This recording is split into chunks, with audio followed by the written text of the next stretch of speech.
Just a quickie today, folks. Welcome to the show. Hope you're doing good. Chosen Chimp here. I'm going to have a bit of fun with you all now, going back to where it started. Unearthly Child. I love it. That scene in the final episode when they're running through the jungle, but they're really just sort of hobbling on the spot whilst getting whacked in the face by leaves. Different times, am I right? But the thing that fascinates me the most about this, the ultimate one and only true beginning of Doctor Who, was this. The thing that almost was, but then wasn't, but then kind of was.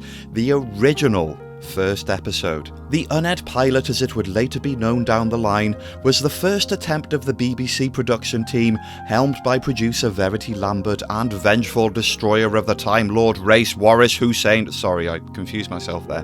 There he is in real life. To bring the outlandish time slot filler idea that was Doctor Who to light, Unearthly Child. And by that I mean the specific episode and not the entire 4-part serial.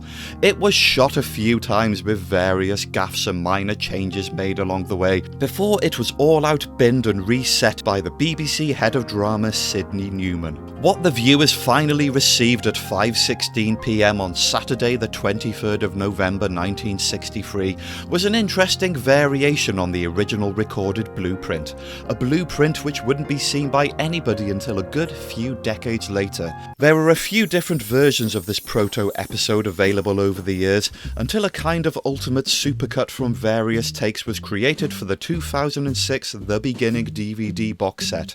I'm pretty sure it's the one I'm watching right here on BritBox. As a Doctor Who artifact, I find it very intriguing.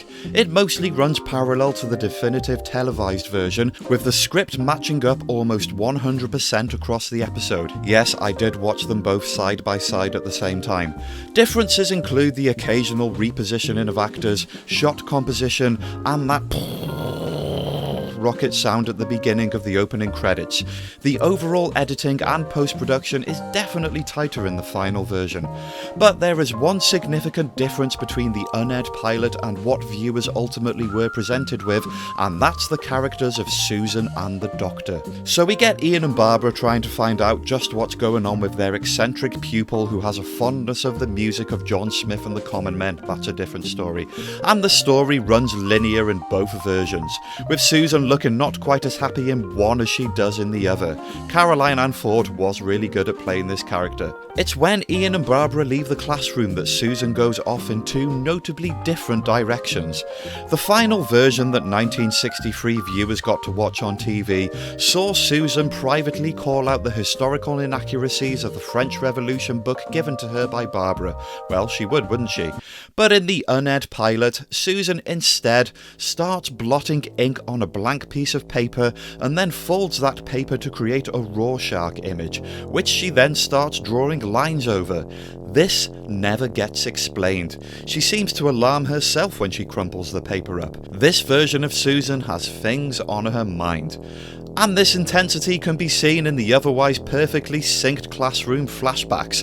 The decimal system thing, the chemistry thing, and the dimensions thing. No, Ian, it's not that she's a foreigner. Well, alright, it kind of is, I guess. I'll give you that one. Anyway, we do get to find out why this Susan is more troubled than the Susan eating a sweet there. You see, it's most likely learned behaviour from this old chap with the hair and the hat. As we all know, William Hartnell was an amazing actor through and through. So in the Uned pilot, it's not like he's completely devoid of the emotion seen in the televised version, but his aggressive undercurrent is distinct. Instead of jovially going off topic and messing with an old painting in a blasé disregard for Ian and Barbara's intrusion, he straight up accuses the two teachers of hiding and trespassing, and demands not to be bothered. Then he gets really rowdy and growls at them. There's a potent likability to the final rendition of the Doctor that's in no way present in the Uned version. Even the TARDIS in the Uned pilot seems to match the unwelcoming traits of the Doctor and Susan. As soon as Barbara steps in, she gets bombarded with squeaks and hisses instead of that iconic gentle hum you forget you're hearing after a while. Is the TARDIS alive? No. That doesn't get touched on until, well, sooner than you might think, but not now, though you'd be forgiven for thinking otherwise. The angry penny truly drops when the Doctor and Susan share the screen for the first time, as the Doctor full-on berates his granddaughter for leading the characters to this ship. He even calls her a stupid child, with Susan in turn being openly anxious in her response to Ian and Barbara's appearance. The Doctor is fully dismissive of his guests, not making any effort to explain anything past insinuating that Ian and Barbara are stupid just because they're human. He's dead rude, and not much fun. Whereas the legit Unearthly Child Doctor shows just about every characteristic we've come to know and love about the Doctor when introducing himself to new guests. Right until today's product. It all started with Hartnell, folks, make no mistake.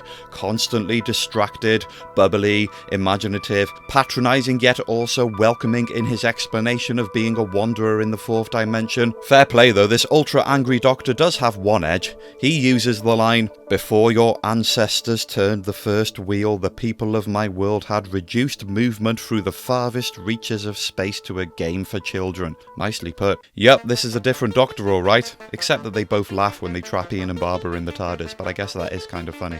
So what are we watching here? Well, it was just a trial run. That was done in order to get there. Understandable. But I do like the idea that Doctor Who was almost this. Two unwitting humans trapped in a noisy spaceship with two hostile aliens, who were by no means perfect in their own relationship with each other and seemingly incapable of fitting in with 20th century life. I don't think you'd have many adventures with them. You just feel horribly unsafe. Instead, we got this. The light-hearted, friendly and bubbly... Okay, not quite. It was more complex than that. What we actually got in the end, as far as I can tell, was a kind of merging of both these versions. This grumpy anti-hero Doctor did quickly worm his way back into the initial televised character of the first Doctor, and fast. As we all know, Hartnell portrayed many of those aggressive Doctor traits. I mean, think about when he was prepared to kill a man, or when he selfishly wanted to explore a dangerous city, or when he lost his mind and tried to throw his fellow travellers off his ship. And this is just in the first series alone. And Susan, the same applies.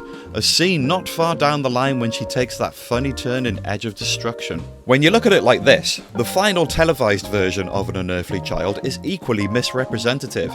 I think that both these versions kind of need each other to exist. They're two sides of the same coin. Two timelines separated from one pure original. An original that made the Doctor Who that we know and love today. It's a scientific anomaly that they were ever pulled apart in the first place. Okay, it's not really. Like I said, I'm just having a bit of fun. But if the very angry or the very bubbly Doctor reigned supreme, the show would be a lot weaker for it. Also, and this is key here, if that long-lost, unaired Angry Doctor's timeline had stayed the course, lots of things would be different thereafter. I know for definite that we wouldn't have seen this memorable scene in the Feast of Stephen. The Doctor on the Christmas of 1965, raising a glass, staring right at us, the viewer, and saying, "A happy Christmas to all of you at home." Why, thank you. And right back at you. What other Doctor Who stuff would you like me to talk about? Sound off in the comments, and don't forget to hit subscribe. Have a good one.